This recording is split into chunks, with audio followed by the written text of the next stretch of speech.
Mayor Wayne Messam with us today. He has lived in Miramar for over 18 years, first generation American. Wayne was the first of his parents' children born in the United States. He was raised in South Bay, Florida, by loving and hard-working Jamaican parents. His parents, Herbert Messam, labored in the sugarcane fields in the Glades as a migrant contract worker for nearly 2 decades after migrating to the United States with his family. Growing up in the Glades, Wayne learned the value of hard work, discipline, and pride of culture, community, and heritage. Miramar's cultural diversity and sense of community attracted Wayne to the city of Miramar to raise his own children. Mayor Messam is no stranger to leadership and success. As a senior, he was senior class president at Glade Central High School. Wayne also was offered full athletic and academic scholarship to attend Florida State University. He excelled both on and off the football field. His accomplishments include being a starting wide receiver and member of the 1993 National Championship football team under the legendary coach Bobby Bowden. Mayor Messam was elected to the student body vice president by his peers during his senior year. And one of his greatest highlights was when he was the FSU's Black Alumni Association named him Student of the Year in 1996 for his exceptional accomplishment as a student athlete. He graduated from Florida State University with a bachelor's degree in Management Information System in 1997. Licensed as a general contractor, Mayor Messam is a prominent young professional in the construction industry. His company, Messam Construction, is currently building and managing some of the most exciting green construction projects in America and serve clients in both the public and private sector providing construction management services. Messam Construction has received numerous awards and one of the fastest growing minority construction management firm in Florida. Mayor Messam is proud member of Alpha Phi Alpha fraternities and 100 Black Men of South Florida. He worships at Fountain Church and served there as a deacon. So please welcome Mayor Messam today with us. Good afternoon, everyone. Good afternoon.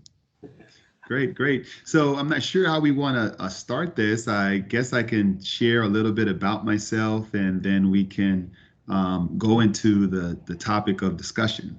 Right. You could share a little bit about yourself, and then Ms. Barber will coordinate and ask a few questions, and at the end, we'll take questions from students and staff. Okay. Well, great. Well, thanks so much. Actually, a lot of my bio was covered in the introduction, and I just wanted to welcome all of the students, as well as the faculty and staff that are on this call.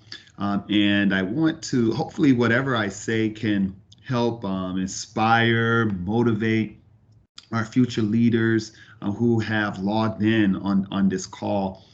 We are praying for you. We're thinking about you. We know that it's a lot on your hands right now, adjusting to virtual learning for those who are not in the classroom.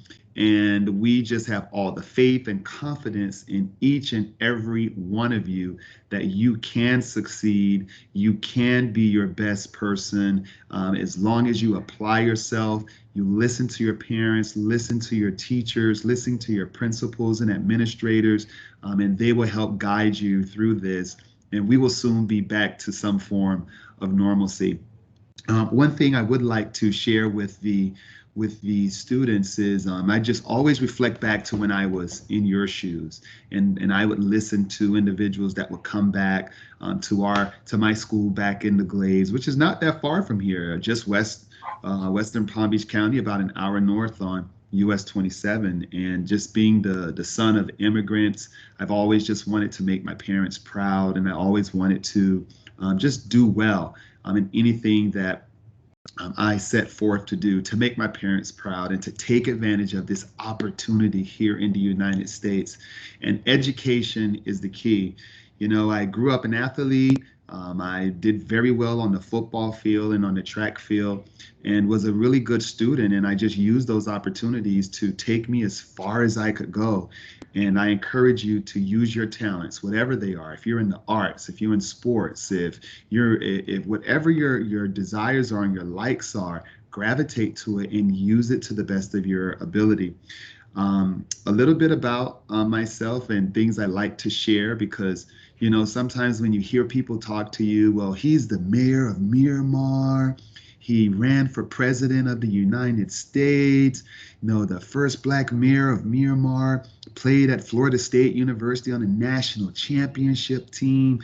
I may, on paper, appear to be someone that you can't relate to, that you can't associate with, but I was just like you. I grew up with a stammer.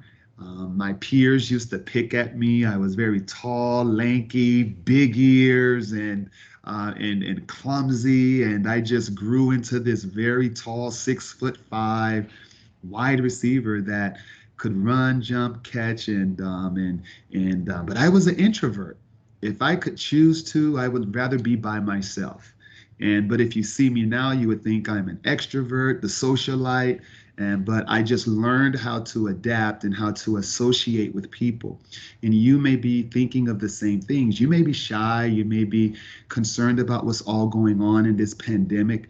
You may think that circumstances in your life are against you, but I'm here to say that if I can make it, you can make it too. So not only was I able to transition from an athlete to going to college, graduating, being student body vice president at Florida State University, starting working for corporate companies, going to the National Football League with a brief career there, and now owning my own construction business. I just want to encourage you all that you all can do it, you can make it, and I'm so excited about talking about this very important topic of social justice. And Ms. Barber, I'm all yours. If you have any questions or things that you want to find out about the city of Miramar, myself, and how we're dealing with this very important topic, fire away. As you know, Mayor Messam, our students at Cypress Run are extremely excited to hear some of the answers you have to the questions they have been asking. We had experienced over the summer tumultuous time in recent history. Even this year, we've seen disparity among the races, and our students have many questions that they want answers to, and we're hoping that asking these probing questions that you will be able to give us some answers, maybe not all, but some answers to point us in the right direction where we can get more answers so we can solve something. The program is called SolutionsForChange. So we want to solve something, fix something, make it right, make it a little bit, make the playing field a little more equitable as far as our reach can be. So some of the questions our students have, and I'm going to start with this one because you mentioned being yourself. That being yourself as a Black person, the student said, being myself as a Black person sometimes get me into trouble. What can I do differently, or what can you recommend? Well, that is an excellent question. And the fact that you are being yourself shows that you are true to yourself. And sometimes who we think we are in the moment may not necessarily fall in line with what society, or even, let's say, your family, or even in class or your school, may not always align. There may not always be alignment. But if you are a good person, if you are trying to follow the rules, if you are obedient to your parents and are genuinely a good person, it will always work its way out. I just see you as a unique person. I see you like myself. Even though I was an introvert, I used to get my work done early, but sometimes I would be disruptive in class because I just needed to be occupied. Wasn't because I was a bad student. It was because I did very well, but because I was not occupied to do something else, being myself didn't align with the culture of the classroom.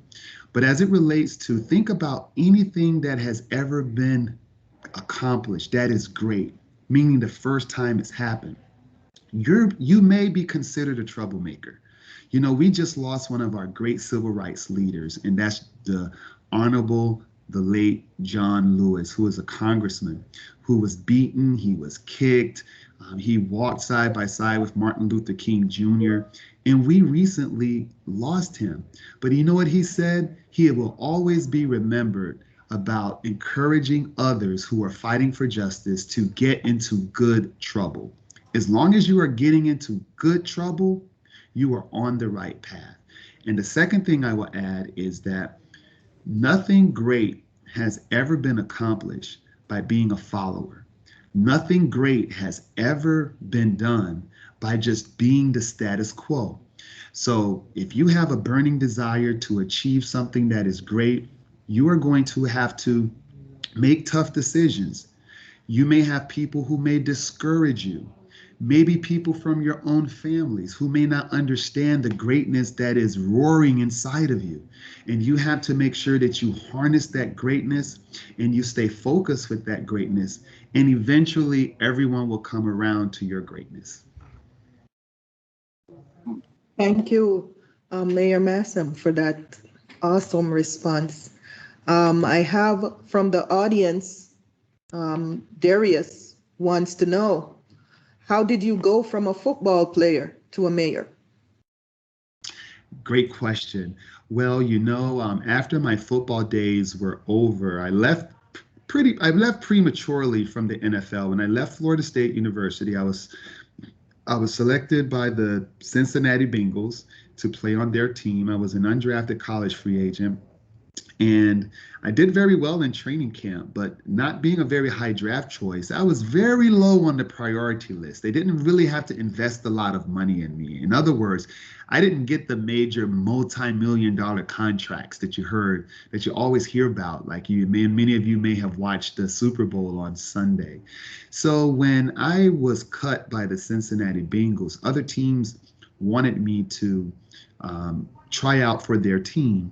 But the sting of being cut from the Cincinnati Bengals put me in a place where I said that I don't like the thought of someone else controlling my destiny.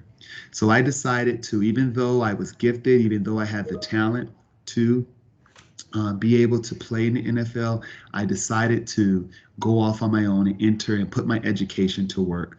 Long story short, I worked for three major Fortune 100 companies and decided to start my own construction company. And then when my wife and I settled here over 23 years ago in Miramar, we decided to move to Miramar, and I just basically volunteered on advisory boards in our city and in the county, learned more about my community, and it wasn't intentional. And all of a sudden I saw opportunities where I could make a difference in the community. And then I decided to run for office, and there were many naysayers. I was not known in the political circles. I was challenging an incumbent who had been the mayor for the city of Miramar that was growing. I would be the first Black mayor in a very diverse community, and people wondered if I would actually win. But again, just like I said earlier, you don't listen to the naysayers. You go after something that you're passionate about. And lo and behold, I'm in front of you now as the mayor of Miramar. Thank you, Mr. Mayor. Ramses Rodriguez says, "Hey, Mr. Mayor, my name is Ramses Rodriguez, just in case you want to remember me. My question is for you is, how did your parents react from your success all around in life? And I just want to say, that's real motivation. Keep doing your thing, 100. Thank you, and 100 right back at you. You know that my parents are a perfect example of when your family does not necessarily what their image and what their goals for you are may not be in alignment with what's roaring inside of you.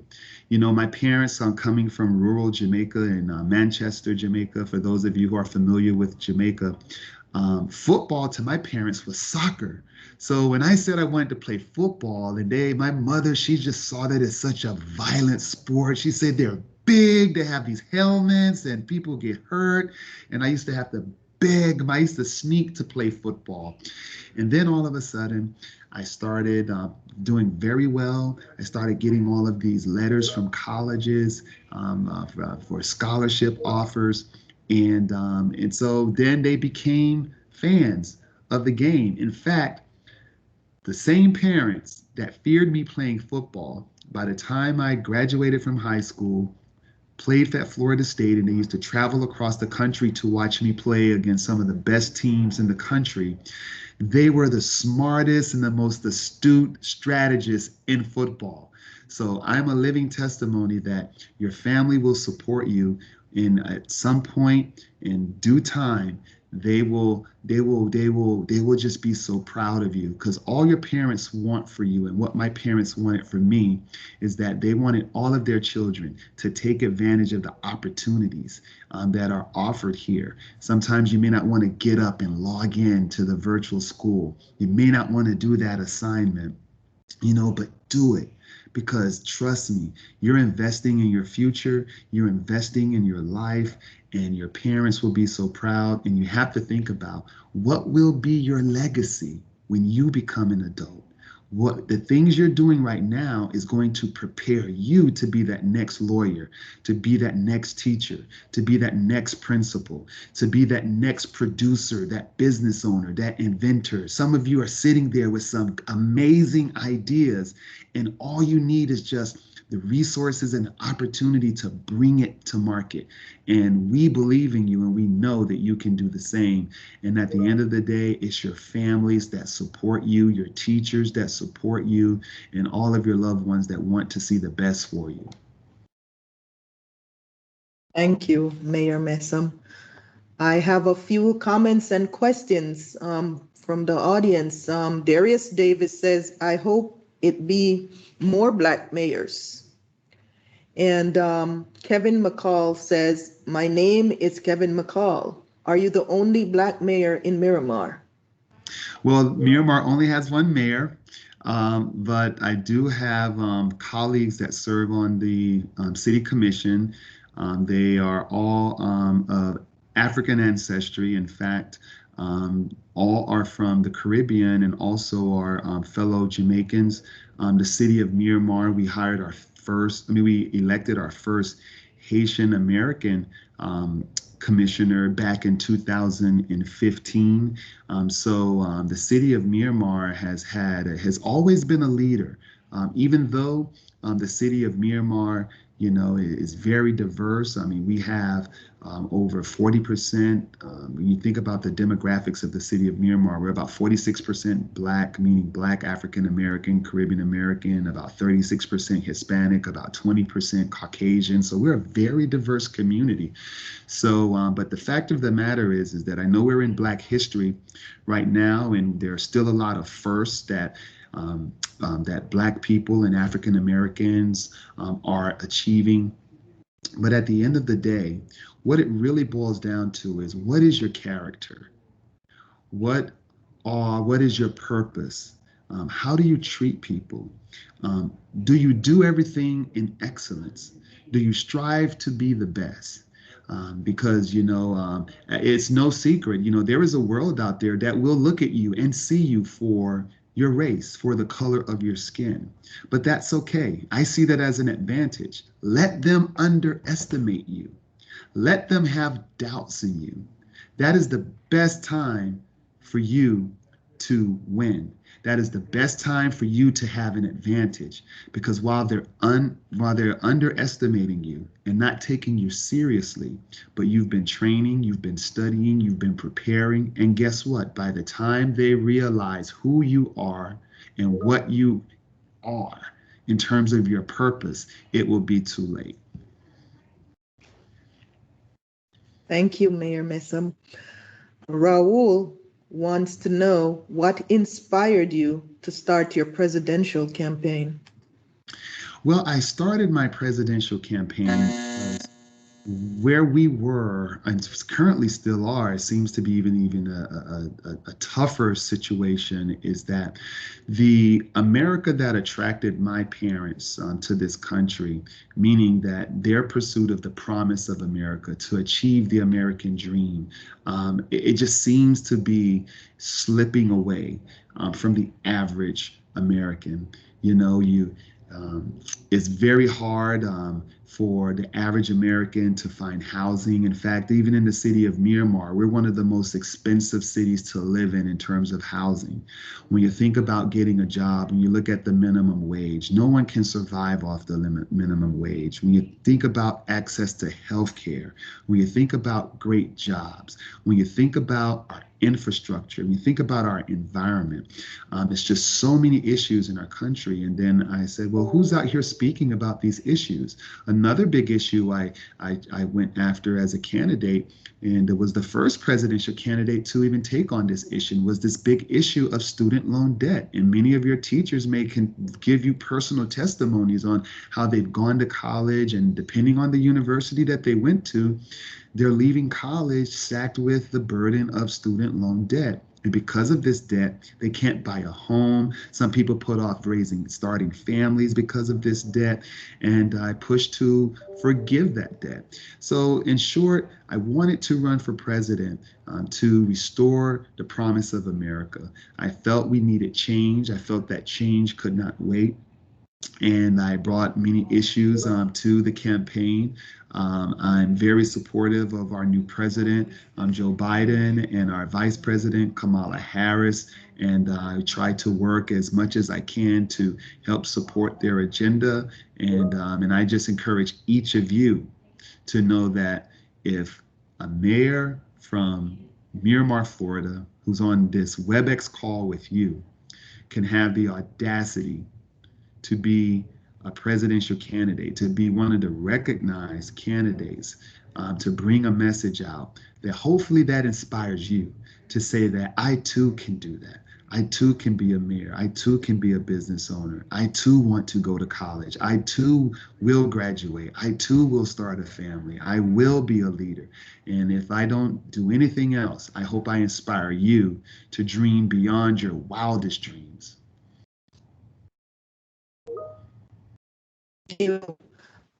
Tajir says, coming out of high school, did you ever have a plan B other than football? Yes, and I'm living it right now. In fact, it may even be to a fault, not in a bad sense, but definitely a detriment to football, because I was always working on plan B. That is why when I was cut by the Cincinnati Bengals, I turned down the other NFL teams to come into their camp, because I was so focused on my plan B that I didn't have a pressure. I didn't feel like I needed to keep trying and trying and trying to make an NFL team. I knew I had the skills, I knew I had the ability, and I knew I had the personal network to be able to reach out to individuals that I've met along my journey to start my career after football. And if you think about the NFL, people think it stands for the National Football League, but what players say it stands for is not for long. So even when you make it like I did, you won't be there for long. The only exception you'll see are players like Tom Brady, who is amazing. I mean, is he 43 now, 42, 43 years old, and still winning Super Bowls. He is really the last player of my generation that is still playing. He was a few years younger than me. I remember when he went to the University of Michigan. And it's amazing that he's still there. But he's the exception and definitely not the rule. Thank you. I see Darius says, which high school did you go to, and how can I be mayor when I get older in life? Yes, so every city, no matter where you live, if you're in an incorporated area or incorporated city, you can have the opportunity to run for elected office. Most cities, the only requirement is to be at least 18 years old, live in the city for a minimum amount of time, and not have any egregious criminal record, and you can run for office. And it's just like, for example, if you're running for class president, or class vice president, or any office in your school. So it's really no different. You just go out into the community, try to know and build relationships in the community, find out what issues are important to your community, and be an advocate for it. You really have to be a people's person to some degree, and be able to translate people's dreams about their lives and come up with issues that they can support.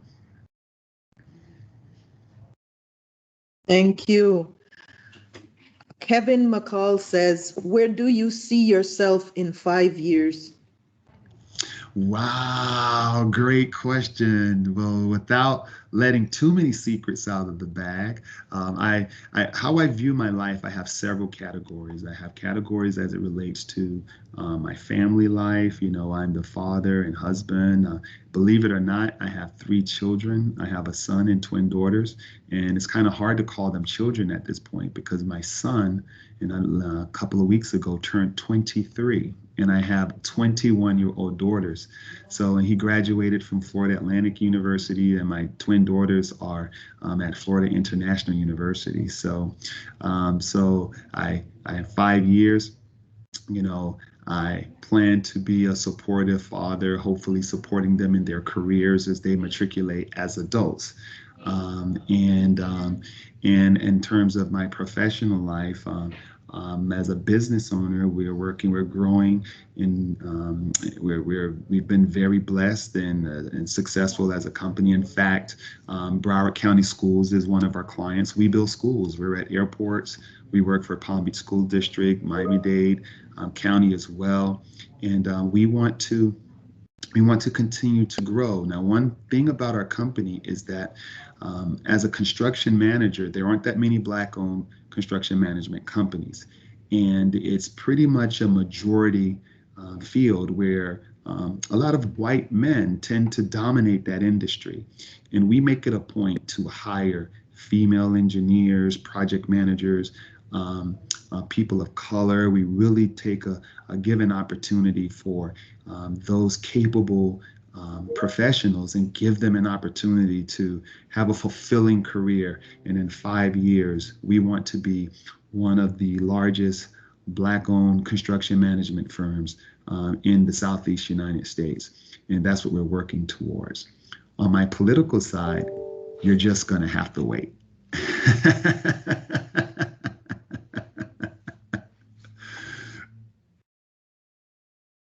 Thank you, Mr. Mayor. I see Sequoia said, how many years did you attend college? I was in college actually for 5 years. When I went to Florida State University, some of you may be aware of my first year as a freshman, I redshirted athletically. So it's basically a year where you don't play, and then it's more of a development year, and then you have 4 more years of eligibility. I received my degree in management information systems, and that's in the College of Business at Florida State. It's like a hybrid computer science and business degree. And that program was a 4.5-year program. So it worked out perfect for me. So I was able to earn that 4.5-year degree.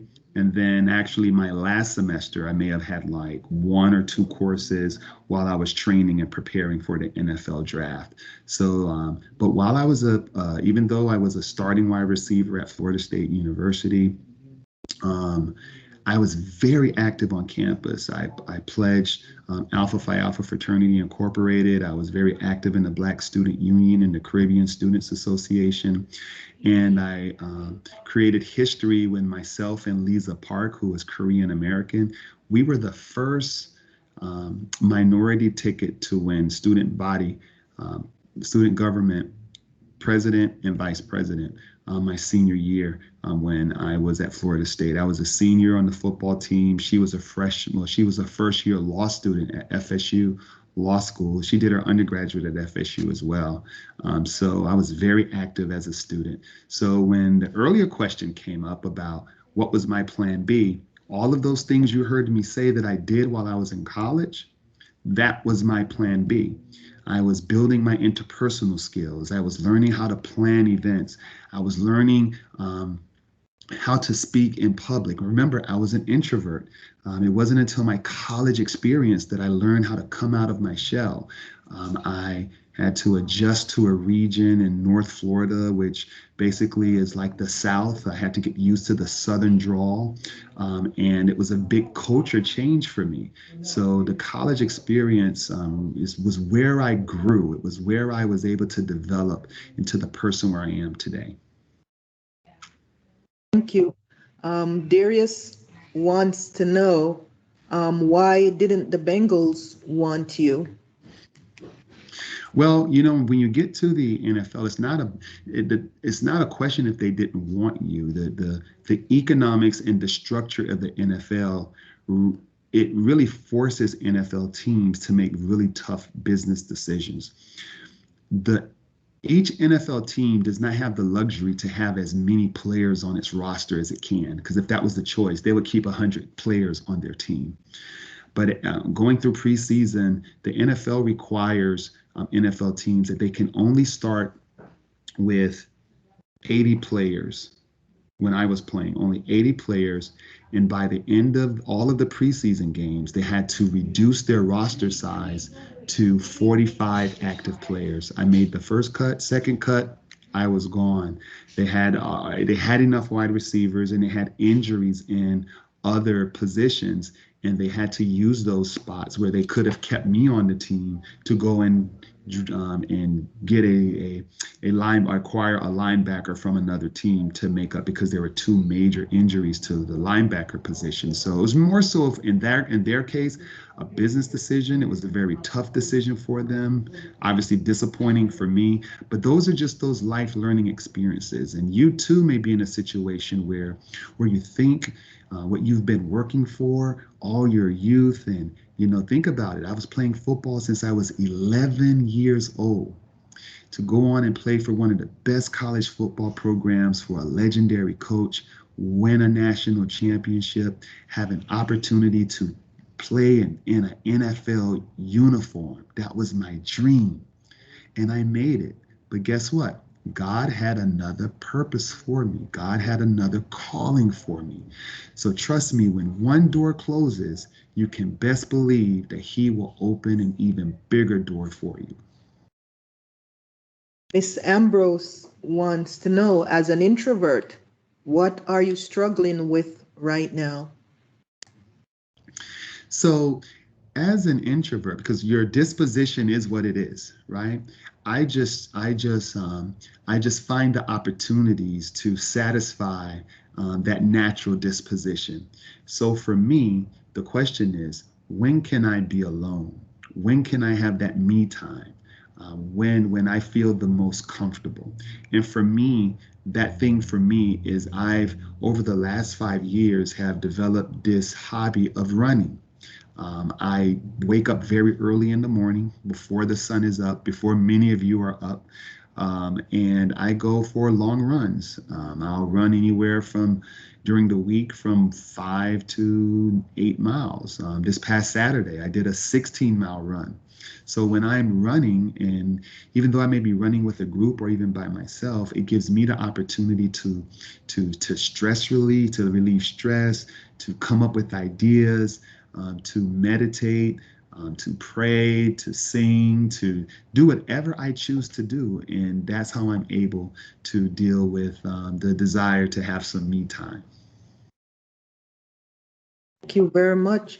Another one of our teachers, Ms. Schneider, would like to know, do you provide internship, and would you be willing to provide internship to Cypress Run students? So we do have very limited the city has internship opportunities that have certain requirements. And my office have on occasion has provided limited opportunities for a internship. I don't have a very large staff in the mayor's office. In fact, it's just myself and Edna LaRoche who's on the line and doing dynamic things herself. She really makes me look good. She's Haitian American, grew up in New York. Her family is from Jacmel, Haiti. And on the other side, she owns she bakes bread, and it is the best banana bread you will have. It's ooh la la, and that's how it tastes, ooh la la. And the thing is that we in my office, we oftentimes look for writers to write on our monthly newsletters to the community and any other supports that services that we may need in our office. So although there's not a lot of internship opportunities, what I do is I try to open as many doors as possible. So if you have any students that are looking for an internship, and if I can find out a little bit more about them, and if I need to write a letter of support or something, or make a phone call to perhaps help open the door for them to get that opportunity, feel free to reach out to me. I believe particularly Ms. Schneider-Mint, in your construction business, if you had internship in that area. Okay, so we have done some internships with college students. I know when individuals hear construction, the first thing that comes to mind may be plumbing, electrical work, or masonry work. I provide professional services as a general contractor, so I what we call the white collar side of construction. So our project managers, estimators, our project engineers, what we do are we organize the project, we price the construction project. We organize it, and we actually make the job happen. And we then hire plumbers, electricians, masonry contract workers as our trade subcontractors that are actually what are more so known as construction workers. So, but if anyone has would like to visit my office just to meet our staff, to see exactly what we do, I'm more than happy to provide those opportunities so that individuals can know what it takes and to become a construction manager, so that they can have those opportunities. And anyone taking me up on that offer and they decide that construction management is what they want to do, I'm more than happy to be a mentor, to assist them in career choices and looking at school opportunities. So there's many ways that we can help. Thank you. And Tajer wants to know if you keep in touch with your college teammates and friends. Yes, my college roommate, actually, his name is Henry Crockett. He's from Pompano Beach. We met in high school, actually, at a Bobby Bowden football camp our junior year, and we hit it off instantly, and we made a pact and said that, look, we're going to go to Florida State together, and we're going to win a national championship. And he's one of my best friends. He's the CEO, him and his brother Zachary, who also played at Florida State as well. They're known as the Crockett brothers from Pompano. For those of you who are from Pompano, you may know them. But they have a foundation called the Crockett Foundation that are doing great work. They're helping Broward kids in STEM areas. And I'm on that board. Henry's the godfather of my son, and we're still best friends. And I do keep in touch with many of my old teammates. And Darius wants to know, how can he apply to the internship?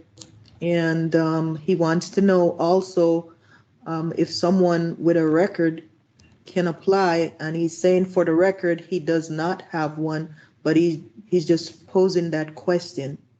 Yeah, so I'm putting my email on the chat, and send me an email and then we can start the conversation from there.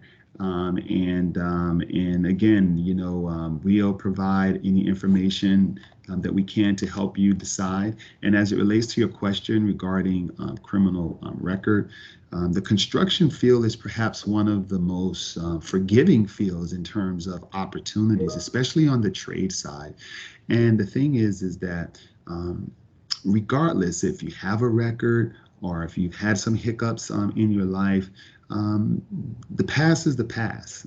Obviously, we have to deal with some of the consequences of that, but it's not a death sentence.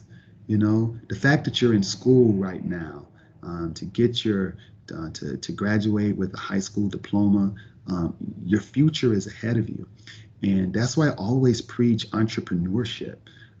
Learn a trade, learn a business. But it's more than just doing the work. It's about being a good business person, knowing accounting, knowing marketing, knowing enough about everything so that you can make wise decisions. I'll be the first to tell you, I'm not the smartest person in my company. My job is to hire people who are much more smarter than me in solving problems and being a construction manager.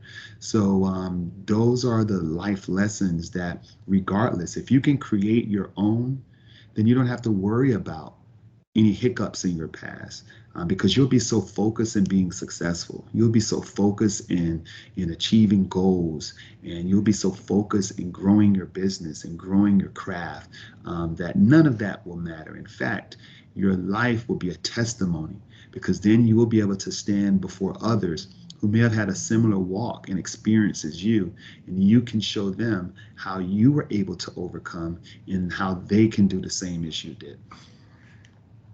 Thank you, Mayor. I see Sequoia said, how can you be her mentor for construction management? Well, just reach out to me on the email. I'm also on social media. I'll put my handles. It's basically my first name, last name on Twitter and Instagram at Wayne Messam. DM me as well. And but when you send me a note, tell me a little bit about yourself. Tell me what you want to do. Remember, mentorship is a two-way street. The mentor doesn't do things for you. The mentor tries to understand what your goals are and try to give you the best advice based off their personal experience for you to just to help guide you in navigating. So the ones who follow through are the ones who typically, like in life, you're going to have 20% of the people that do most of the work in any organization. And you just work hard to be a part of that 20%. Ramses Rodriguez wants to know, would you leave mayor position for a professional NFL career? Well, I know I may not look my age, but I'm very old by NFL standards. Those young men are perhaps probably 20 years younger than I am. And Tyzer wants to know, I am a DJ. Do you think audio engineer or media major in college can help me? Of course. In fact, my son just received his degree in his bachelor's of arts in music. And guess what? He is a audio designer, and his emphasis is on gaming. And he's currently now he has a lot of interviews he's doing. He's interviewed with Facebook, EA Sports, and a couple of other companies, and he's making his decisions on which direction he's going to go. But I think audio design and audio engineering, that is a booming field, especially with so many things going virtual, electronic, and virtual augmentation and virtual reality. The opportunities are endless. Thank you. I see that Darius said he wants to be a chef, and that's his plan B, and his plan C is to be a doctor. And Miss Washington said, you're a great motivator, and thank you. And Tyger said, he's following you to please follow him back at DJ Ty 305. Okay, I'm And assuming that's on Mr. Twitter. Kaiser, is that on Twitter? Instagram. Oh, on IG. Okay, all right. So I'll look up his Tajir. Okay, I'll look up at my notifications. Okay. And Mr. Bentley wants to know, as you were running for mayor, what was some of the major challenges getting your name out in the community? Well, one of the things I had going for me when I ran for mayor, I was completing my first term as a commissioner. So I was already on the city commission. So I had some name recognition and folks had seen my leadership as a commissioner. So that really helped propel my ideas forward. And the reason why I ran for mayor is because I brought really big ideas to the Miramar City Commission that landed on some resistance. But so I took it to the people, and the people chose who they wanted to be their next leader. Thank you. And Ramses wants to know, what's your favorite thing about being a mayor? Well, doing what I'm doing right now, sharing with the community, sharing with young people, our future leaders, hoping that my experience can rub off and perhaps help them to create great things for themselves and their families. So that's one of the best things. The other thing I would say is solving problems. It's a very challenging job. It's at times a thankless job. You're going to always have folks that disagree with a decision you've made or a position you've taken, and you have to take that with the lumps. But at the end of the day, it's rewarding. Thank you. And Ramses also says, does being mayor bring fake people around? Well, I wouldn't necessarily call them fake. I think that everyone has a motive, and motives doesn't necessarily have to be a negative thing. You know, as a public figure, I'm here to serve. And if someone has a need and wants something in the community, I try my best to see how we can accommodate that. And I realize that my position attracts certain individuals because of the influence of the position, and that comes with the territory. So I have the ability to dissect that. So I try to understand the nature of the contact. I try to understand what the desire is of that individual, and if it's something that we can assist with the city, we move forward. If it's something that we don't have a resource for, we see if it's possible, and if not, we're very candid and say that this is something that we don't have available at the moment, but we can look further to see how we can make it possible. Thank you.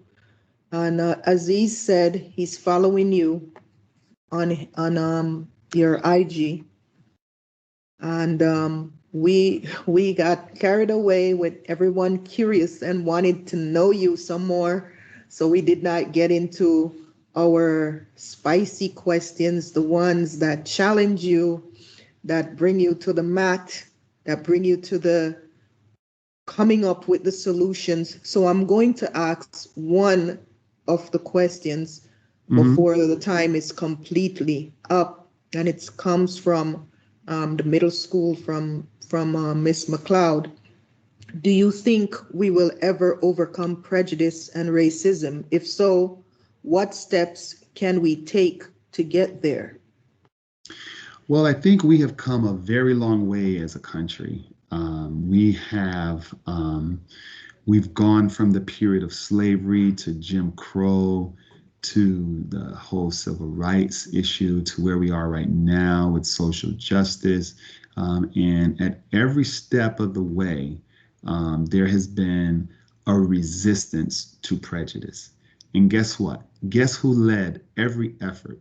There has never been a major civil rights accomplishment in this nation without the leadership of young people, meaning you who are listening to me. It's the courage and the tenacity of young people that has led this nation. Young people of all races, all genders, coming together. So whenever racism and prejudice raises its head up, it should be met with the might and the force of good people who will fight for the promise of America. Now, I say that without being naive to the fact that we will always have forces, and we've seen those forces and we see them every day.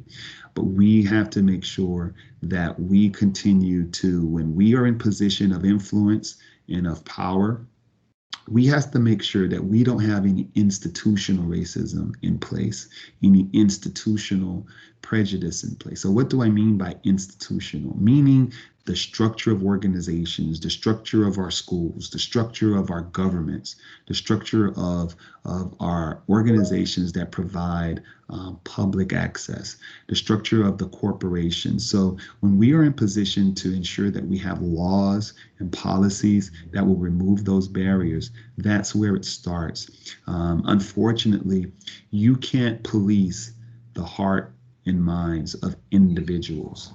So we have to make sure that we lead by example, and when we are in a place of influence, that we can ensure that we are creating a society in a world that everyone has an opportunity to live the life that they choose. Thank you very much. We have two more questions and then we'll be wrapping it up. Washington said, I am sure you had plans for Miramar. Have you had difficulty implementing? Of course, every day, every day. Not only do I have challenges from residents who may not agree with an issue, I even have challenges with some of my colleagues on the commission. And that's part of life, that's part of governance. And the art is to be able to navigate through those challenges.